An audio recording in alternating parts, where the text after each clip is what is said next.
Había una vez 25 soldaditos de plomo, hermanos todos, ya que los habían fundido en la misma vieja cuchara. Fusil al hombro y la mirada al frente, así era como estaban, con sus espléndidas guerreras rojas y sus pantalones azules. Lo primero que oyeron en su vida, cuando se levantó la tapa de la caja en que venían, fue «soldaditos de plomo». Había sido un niño pequeño quien gritó esto, batiendo palmas, pues eran su regalo de cumpleaños. Enseguida los puso en fila sobre la mesa. Cada soldadito era la viva imagen de los otros, con excepción de uno que mostraba una pequeña diferencia.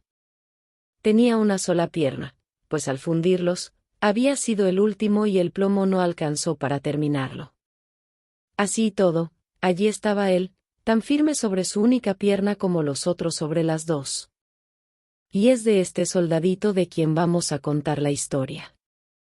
En la mesa donde el niño los acababa de alinear había otros muchos juguetes, pero el que más interés despertaba era un espléndido castillo de papel. Por sus diminutas ventanas podían verse los salones que tenía en su interior. Al frente había unos arbolitos que rodeaban un pequeño espejo. Este espejo hacía las veces de lago, en el que se reflejaban, nadando, unos blancos cisnes de cera. El conjunto resultaba muy hermoso, pero lo más bonito de todo era una damisela que estaba de pie a la puerta del castillo. Ella también estaba hecha de papel, vestida con un vestido de clara y vaporosa muselina, con una estrecha cinta azul anudada sobre el hombro, a manera de banda, en la que lucía una brillante lentejuela tan grande como su cara. La damisela tenía los dos brazos en alto, pues han de saber ustedes que era bailarina, y había alzado tanto una de sus piernas que el soldadito de plomo no podía ver dónde estaba, y creyó que, como él, solo tenía una. «Esta es la mujer que me conviene para esposa», se dijo. «Pero qué fina es, si hasta vive en un castillo. Yo, en cambio, solo tengo una caja de cartón en la que ya habitamos 25, no es un lugar propio para ella. De todos modos, pase lo que pase trataré de conocerla». Y se acostó cuán largo era detrás de una caja de tabaco que estaba sobre la mesa. Desde allí podía mirar a la elegante damisela, que seguía parada sobre una sola pierna sin perder el equilibrio.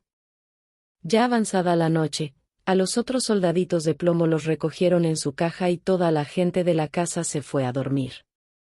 A esa hora, los juguetes comenzaron sus juegos, recibiendo visitas, peleándose y bailando.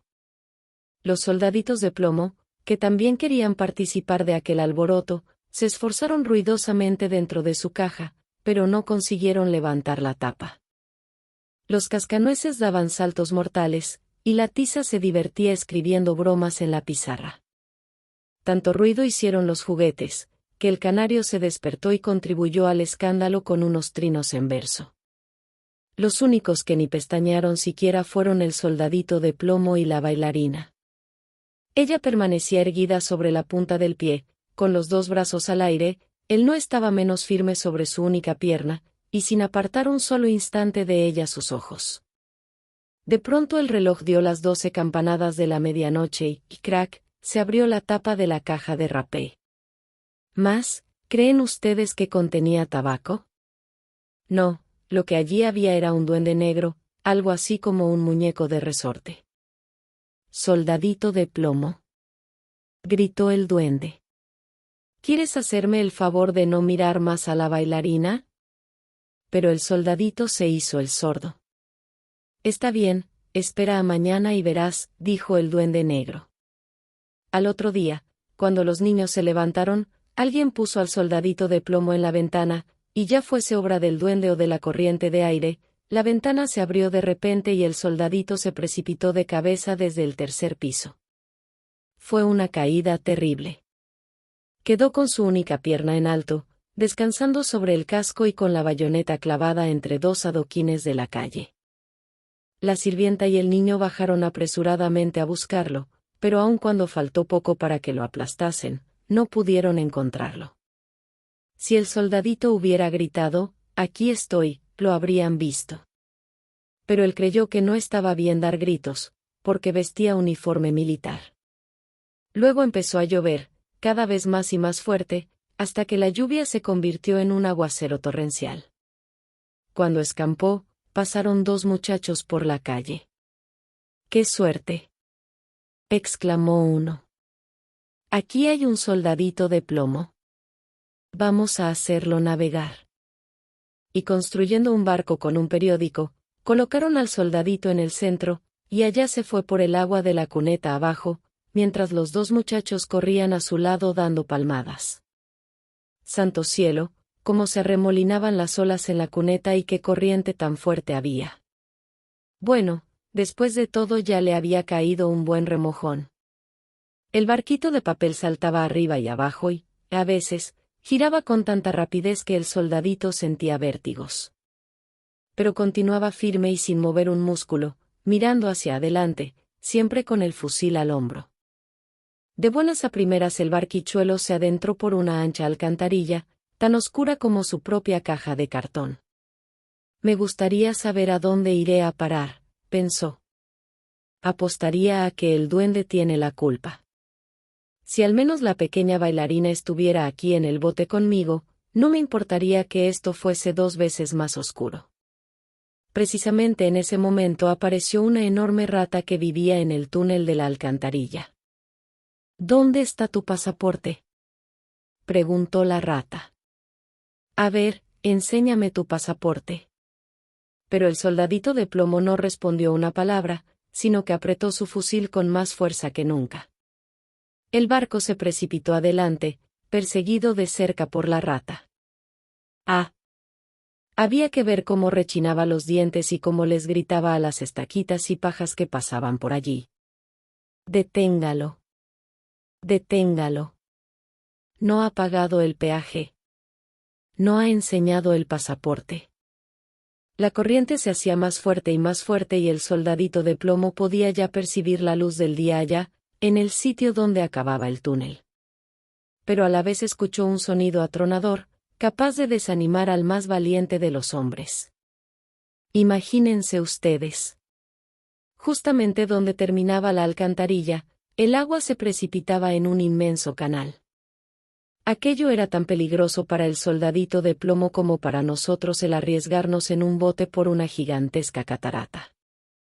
Por entonces estaba ya tan cerca, que no logró detenerse, y el barco se abalanzó al canal. El pobre soldadito de plomo se mantuvo tan derecho como pudo, nadie diría nunca de él que había pestañeado siquiera. El barco dio 2 o 3 vueltas y se llenó de agua hasta los bordes, se hallaba a punto de zozobrar. El soldadito tenía ya el agua al cuello, el barquito se hundía más y más, el papel, de tan empapado, comenzaba a deshacerse.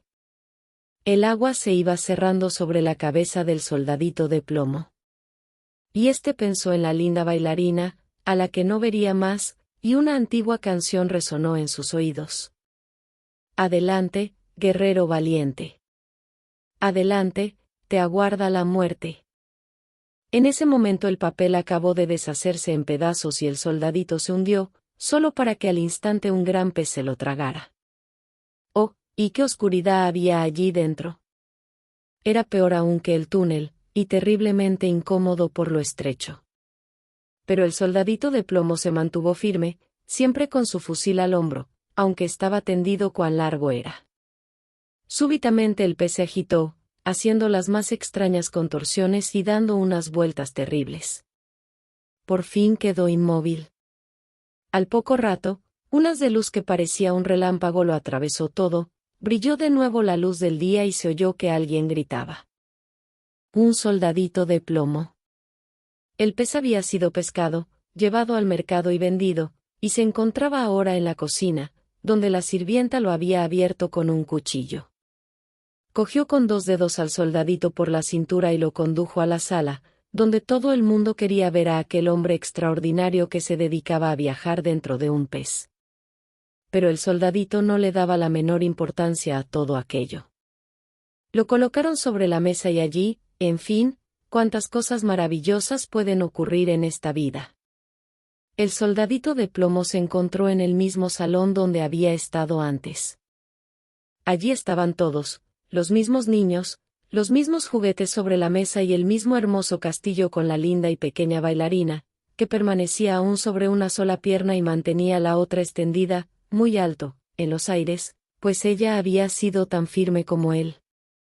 Esto conmovió tanto al soldadito, que estuvo a punto de llorar lágrimas de plomo, pero no lo hizo porque no habría estado bien que un soldado llorase. La contempló y ella le devolvió la mirada, pero ninguno dijo una palabra. De pronto, uno de los niños agarró al soldadito de plomo y lo arrojó de cabeza a la chimenea.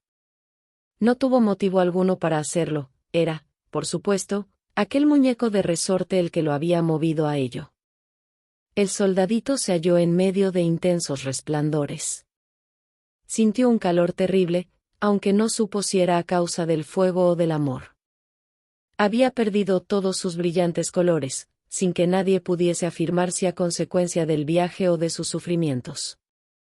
Miró a la bailarina, lo miró ella, y el soldadito sintió que se derretía, pero continuó impávido con su fusil al hombro. Se abrió una puerta y la corriente de aire se apoderó de la bailarina, que voló como una sílfide hasta la chimenea y fue a caer junto al soldadito de plomo, donde ardió en una repentina llamarada y desapareció. Poco después el soldadito se acabó de derretir. Cuando a la mañana siguiente la sirvienta removió las cenizas lo encontró en forma de un pequeño corazón de plomo, pero de la bailarina no había quedado sino su lentejuela, y ésta era ahora negra como el carbón.